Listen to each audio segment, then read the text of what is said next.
Nous explorons l'énigme narcissique, ce qui se passe dans la tête d'une narcissique seule. Seul, le narcissique affronte une épreuve insupportable. La confrontation brutale avec ses doutes, peurs et un vide existentiel qu'il refoule désespérément. Il lutte pour maintenir une estime de soi extrêmement fragile, dépendante de la validation extérieure, tel un château de cartes. Il fuit ces moments de vérité, cherchant reconnaissance et admiration, car l'absence de public menace son existence psychique. Il vit dans une prison dorée où l'apparence est tout et l'authenticité un danger mortel. Ce masque social, méticuleusement élaboré, est son unique rempart contre un effondrement psychologique total. Sans public, ce masque vacille, révélant la terreur et le chaos intérieur, un tourbillon d'angoisse. Cette vidéo révélera 7 comportements surprenants des narcissiques seuls et ce qu'ils s'interdisent de ressentir. Ces révélations offriront une perspective inédite sur leur monde intérieur tourmenté, où peur et grandiosité cohabitent. Nous plongerons dans leur psyché pour comprendre leurs mécanismes de défense. Préparez-vous à découvrir la vérité derrière le masque confiant. Premier point. Le combat intérieur invisible et la quête de contrôle à distance. Seul, un narcissique affronte une violente bataille intérieure. Pensées anxieuses, autocritiques et doutes menacent de le submerger. Privé de validation externe, son miroir social se brise, le confrontant à une angoisse profonde, peur de son insignifiance. Cette insécurité est évitée à tout prix, perçue comme une menace existentielle. Son besoin de contrôle, domination et supériorité persistent même sans témoin. Dans cette solitude, ses comportements manipulateurs se déploient d'incessamment à distance, comme un chef d'orchestre invisible. Il utilise son smartphone, extension numérique de son ego, pour attiser drame et orchestrer conflits sans en assumer les conséquences. Via messages calculés, publications ambiguës, appels intempestifs ou silence radio, il lance des provocations et manipule les perceptions. Être le sujet des conversations, même négatives, nourrit son ego et lui procure un sentiment de puissance, car l'indifférence est insupportable. Être oublié, c'est pour lui cesser d'exister. La triangulation est une tactique insidieuse, perfectionnée seule. Il implique une tierce personne dans un conflit, rapportant des propos déformés ou inventant des histoires pour créer méfiance et animosité.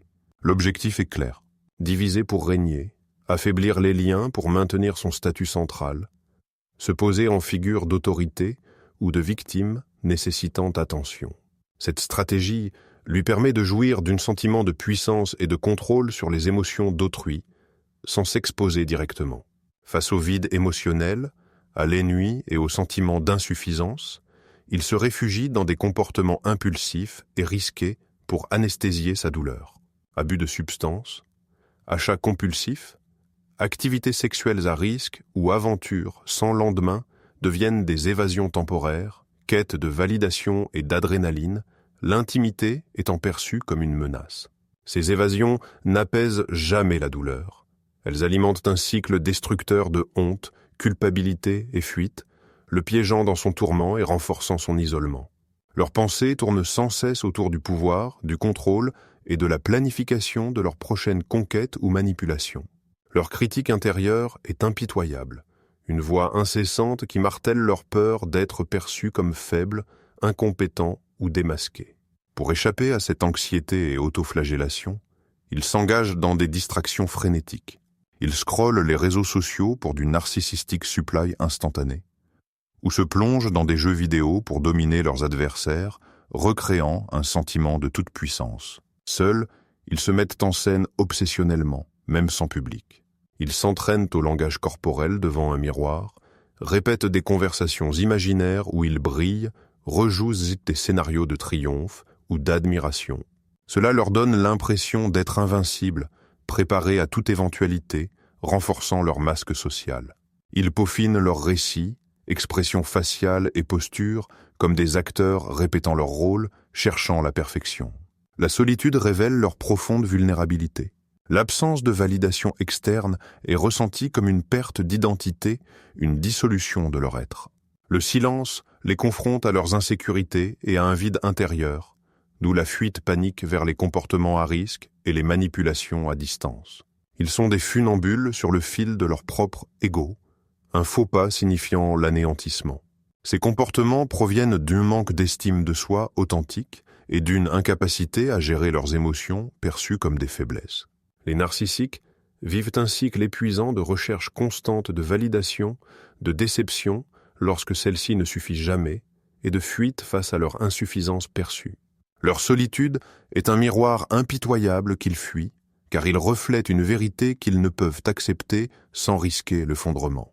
En public, ils paraissent charmants, confiants et invincibles. Seuls, un combat silencieux et féroce contre doutes profonds, honte toxique et anxiété commencent.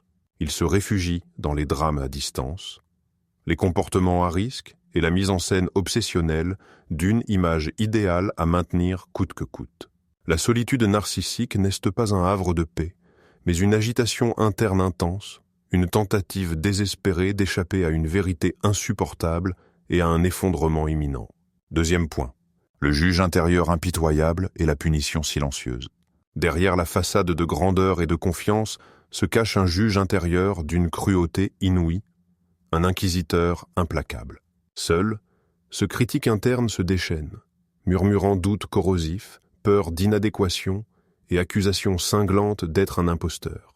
Cette auto-flagellation est une torture silencieuse, souvent plus intense que toute critique externe. Il se punit mentalement pour la moindre faille ou imperfection. Une conversation où il n'a pas été le centre d'attention, un compliment manqué, une performance imparfaite ou une erreur minime. Tout devient matière à autocritique acerbe et reproches cinglants. Il rejoue ses scénarios à l'infini, s'infligeant des jugements impitoyables, se rappelant ses erreurs avec cruauté. Cette punition alimente son besoin insatiable de validation externe, qu'il recherche avec avidité pour faire taire temporairement cette voix tyrannique. Pour échapper à cette autocritique et torture mentale, il peut se livrer à des comportements d'auto-sabotage ou à des rituels de pénitence secrète. Il peut se priver de sommeil, travailler jusqu'à l'épuisement, non par désir d'accomplissement, mais pour expier ses péchés d'imperfection et se prouver digne. Il s'impose régime draconien, entraînements physiques excessifs ou situations de pression intense, comme châtiment auto-infligé pour ses failles. Ces comportements masochistes sont une forme de contrôle sur sa propre douleur. L'angoisse existentielle, une honte toxique et une peur d'être démasqué sont les moteurs de son comportement. Le narcissique est terrifié à l'idée que les autres voient en moi ses faiblesses, ses imperfections, son vrai moi qu'il juge indigne. Cette lutte incessante contre son esprit est une source de stress immense. La solitude le force à affronter son tourment sans échappatoire. Pour survivre à cette confrontation, il s'échappe dans des distractions, fantasmes grandioses ou planifie sa prochaine conquête pour restaurer son sentiment de supériorité et faire taire le juge impitoyable. Troisième point, l'adoration de soi, une obsession sans fin. Seuls, les narcissiques s'adonnent à une adoration de soi obsessionnelle, une idolâtrie de leur image, se perdant dans leur grandeur supposée et leur réalisation, souvent embellie ou inventée. Ils passent des heures à renforcer leur estime de soi fragile par des rêveries grandioses et des fantasmes de toute puissance. Ils embellissent leurs succès passés, même insignifiants, ou imaginent des triomphes futurs où ils sont adulés et incontestés. Ces fantasmes ne sont pas de simples rêveries, ce sont des constructions mentales méticuleuses, des forteresses psychologiques qu'ils doivent renforcer pour éviter l'effondrement de leur ego fragile. Chaque détail est ciselé, chaque scénario est peaufiné pour servir leurs besoins de perfection. Le besoin de validation est si impérieux qu'ils cherchent le contact avec autrui, non pour un échange sincère, mais pour se vanter de leur exploit et obtenir une confirmation externe de leur image grandiose. C'est une quête incessante de miroirs qui renverront l'image désirée.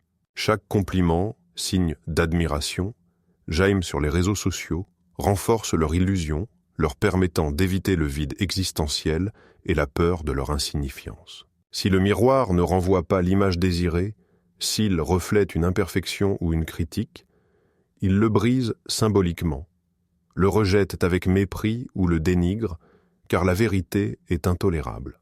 Cette adoration de soi n'est pas un signe d'amour-propre sain, mais une stratégie de survie désespérée, une bouée psychologique.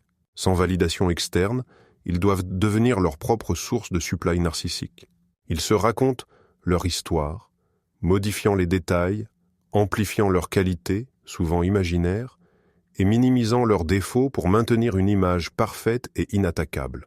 Cette auto-persuasion est une tâche à plein temps, une performance épuisante qui les consume, mais qu'ils ne peuvent abandonner sans risquer de sombrer dans l'abîme de leur insignifiance et de leur honte. C'est une prison mentale où ils sont à la fois geôliers impitoyables et prisonniers éternels, condamnés à une solitude intérieure malgré les foules qui les entourent. 4e point, la résurgence des anciens contacts ou le carnet d'adresses de secours.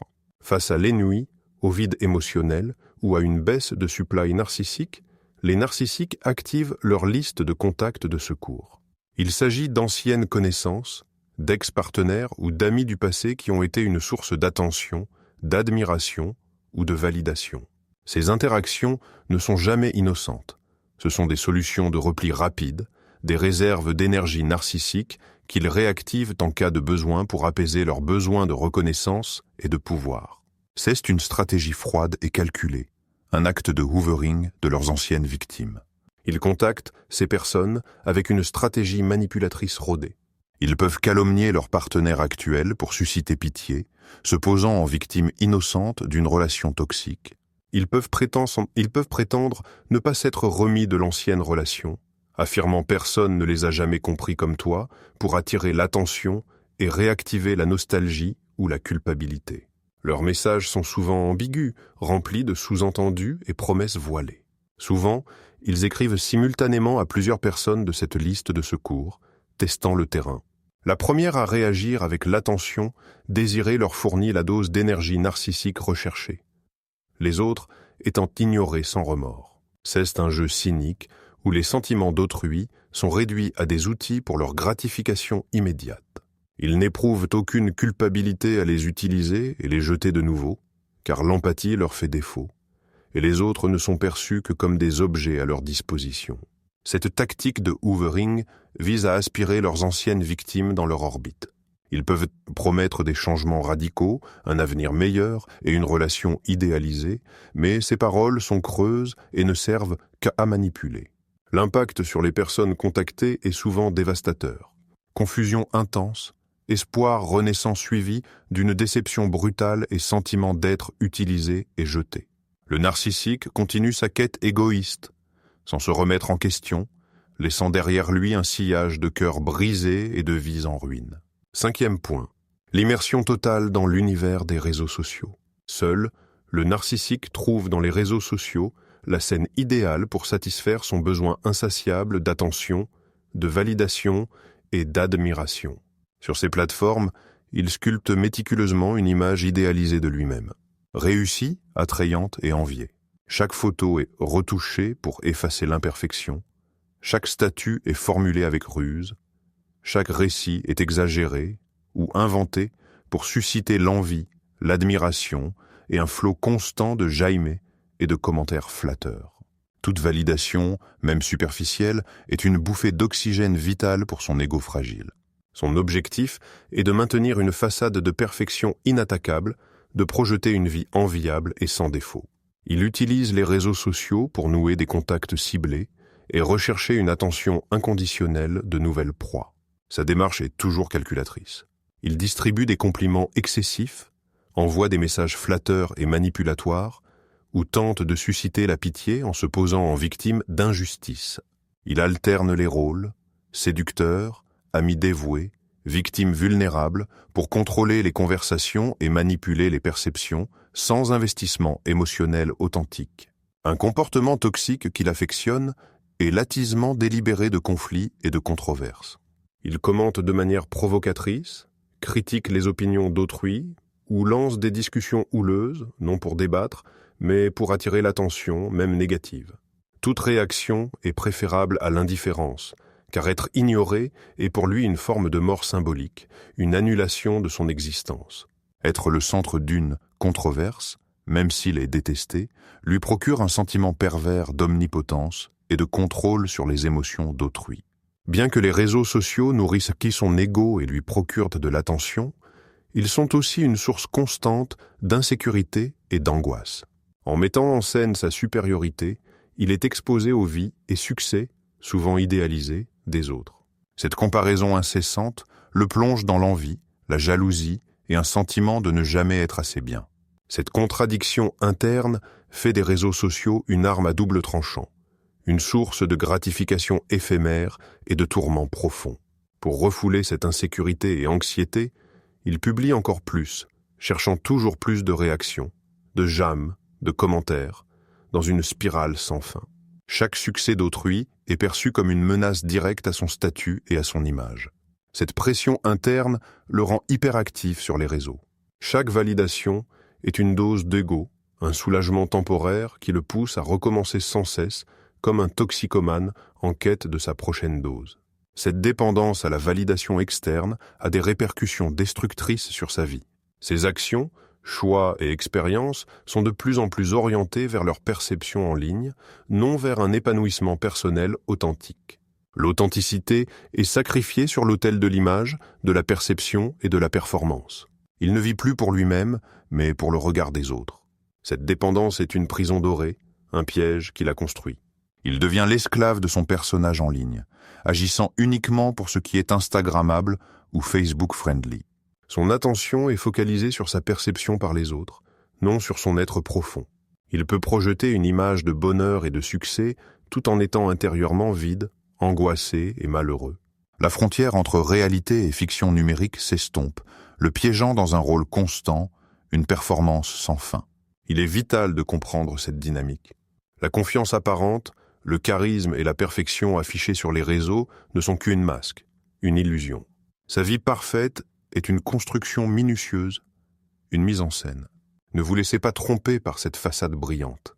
Derrière elle se cache une personne en quête désespérée de validation, tourmentée par la peur de ne pas exister sans le regard et l'admiration d'autrui. Connaître ces mécanismes vous aidera à vous protéger de leur manipulation et à préserver votre bien-être émotionnel. 6e point. L'élaboration obsessionnelle de plans et le développement de stratégies machiavéliques. Les narcissiques utilisent la solitude comme un laboratoire secret pour élaborer des stratégies complexes et des plans machiavéliques. Ces plans visent à assurer leur contrôle sur leur environnement, à maintenir leur supériorité et à garantir un flux constant de narcissistic supply. Leurs pensées tournent autour de l'exploitation des faiblesses d'autrui, de la manipulation psychologique et, si nécessaire, de la destruction de leurs rivaux. Ils perfectionnent de l'art de générer la culpabilité et de semer le doute dans l'esprit de leurs victimes. Ils manipulent la réalité, réécrivent le passé pour se présenter comme des victimes innocentes ou des héros incompris, tandis que les autres sont dépeints comme les coupables ou les incompétents. Ils planifient comment réinterpréter un conflit passé, une conversation ou un événement pour consolider leur pouvoir et justifier leurs actions futures. Chaque détail est une pièce d'un puzzle qu'ils assemblent à leur avantage. Ils investissent une énergie colossale dans la préparation de vengeance, souvent disproportionnée, pour la moindre offense ou trahison. Toute critique, désaccord ou affront devient une obsession dévorante. Ils planifient des manipulations de réputation, des attaques émotionnelles ciblées, des sabotages professionnels ou sociaux pour se venger.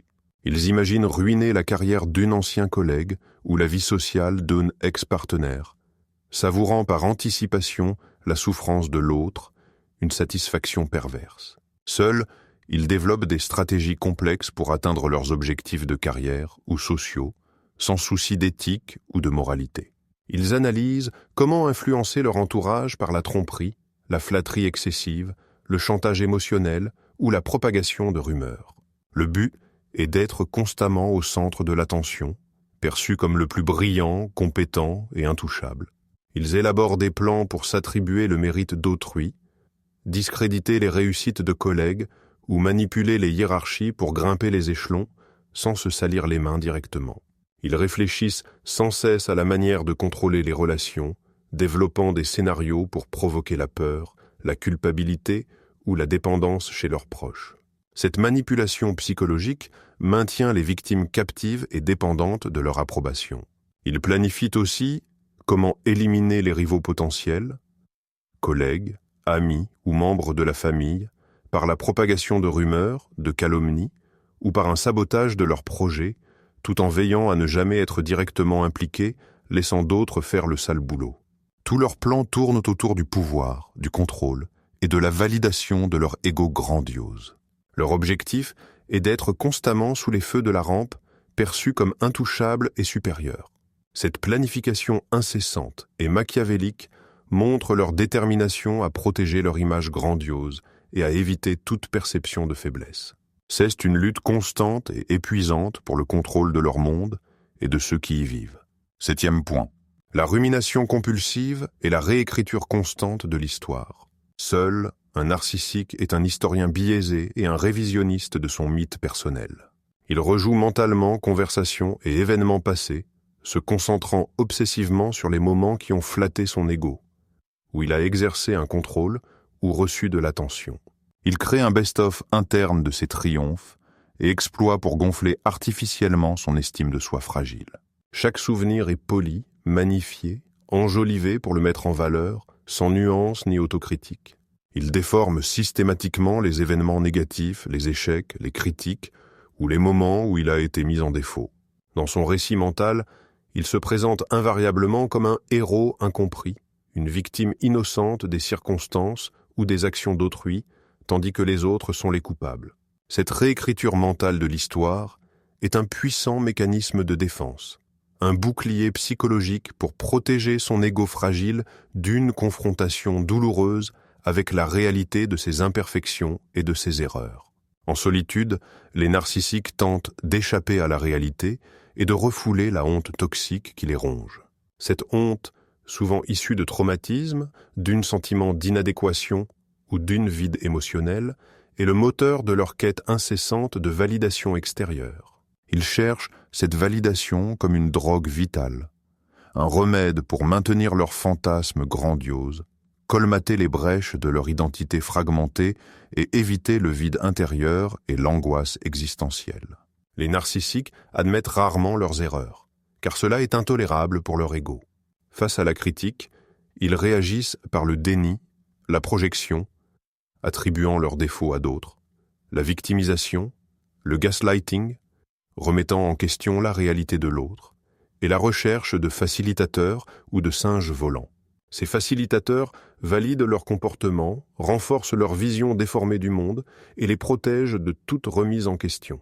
Au lieu d'introspection, ils s'entourent d'une chambre d'échaud qui les empêche d'affronter leur honte et de changer. Ils sont les prisonniers de leur personnage, condamnés à jouer un rôle sans être authentiques ou en paix avec eux-mêmes. Voici 4 conseils pratiques pour vous protéger des interactions narcissiques et préserver votre bien-être émotionnel et psychologique. 1. Reconnaître les signaux d'alarme. Soyez attentifs aux comportements récurrents. Grandiosité excessive, manque d'empathie, besoin insatiable d'admiration et tactiques de manipulation, gaslighting, dénigrement, victimisation, triangulation. Observez leurs actions plus que leurs paroles, souvent trompeuses. Faites confiance à votre intuition. 2. Établir et maintenir des limites claires. Définissez ce que vous tolérez et ce qui est inacceptable. Communiquez-les de manière assertive et ferme et tenez-vous-y rigoureusement, même face à leur manipulation ou colère. Votre bien-être est non négociable. 3. Développez une estime de soi solide. Ne laissez jamais votre valeur dépendre de l'approbation d'autrui, surtout pas d'une narcissique. Reconnaissez vos qualités, forces et réussites. C'est votre bouclier le plus efficace contre leurs tentatives de dévalorisation. Entourez-vous de personnes qui vous valorisent et respectent. Faux. Cherchez du soutien professionnel et un réseau bienveillant. Si vous êtes victime d'abus narcissiques, ne restez pas seul. Entourez-vous d'un réseau de soutien, amis fiables, famille, groupe de parole. N'hésitez pas à consulter un thérapeute spécialisé. Un accompagnement professionnel est essentiel pour reconstruire votre estime de soi, guérir les blessures émotionnelles et apprendre des stratégies d'adaptation saine. Cette exploration du monde intérieur des narcissiques seuls se termine ici. J'espère que ces éclairages vous aideront à mieux comprendre ces personnalités et à vous protéger de leur dynamique destructrice.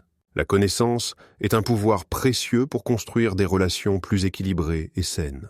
Prenez soin de vous et de votre santé mentale. À très bientôt.